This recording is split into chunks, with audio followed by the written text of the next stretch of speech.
বন্ধু কত বড় পাহাড় দেখছো না? হ্যাঁ বন্ধু, তা তো দেখছি অবশ্যই। আমার জীবনে প্রথম আইলাম বুঝছাও। আমার জীবনে আমি জিরো বার। আমার জীবনে প্রথম বন্ধু বন্ধু কল দেখে রে ব্যারিকেড দিছে বন্ধু। দেখুন আমি বল পেতে আমার দাঁত থেকে আসছিল দাঁতে। আরে বন্ধু, এই এলাকার মানুষজন ভালো না, তুমি বুঝো না। তাই তো দেখতে শুনলাম তাই না?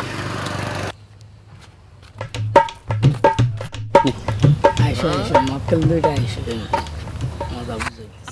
বন্ধু খুব ভালো পাহাড়, সুন্দর পাহাড়। সুন্দর পাহাড় বন্ধু, সুন্দর। এই তোরা কারা? ওই মিয়া আপনি দেখেন না ওই গাছ কাটতে নিয়ে গেছেন আপনি? আমাকে দেখে তোর ঘাস কাটার লোক মনে হয়। কি হয়ে বানিয়েছেন এইরা আপনি কোন? সাউন্ড কম, তোদের কাছে যা আছে তাই দে। হের মিয়া আপনি আমার জিনিস আপনি কি মুখে আমি বাইর থেকে নিয়ে যাচ্ছি। হেট মিয়া তাই নাকি? কি মনে কর আপনি অনেক দূর থেকে আসি ভাই, নিয়েন না। তুই যেখান থেকে আসো আসো, আমার দেখার টাইম আছে দে। আমরা অনেক দূর থেকে আসি ভাই, মারেন না ভাই, ধরেন নিয়ে যান। এ বন্ধু একটাই দিয়ে আছে বন্ধু কষ্ট দিয়ে কিনছে বন্ধু। কয়েকটা দিয়ে দেখেছি বন্ধু। আমার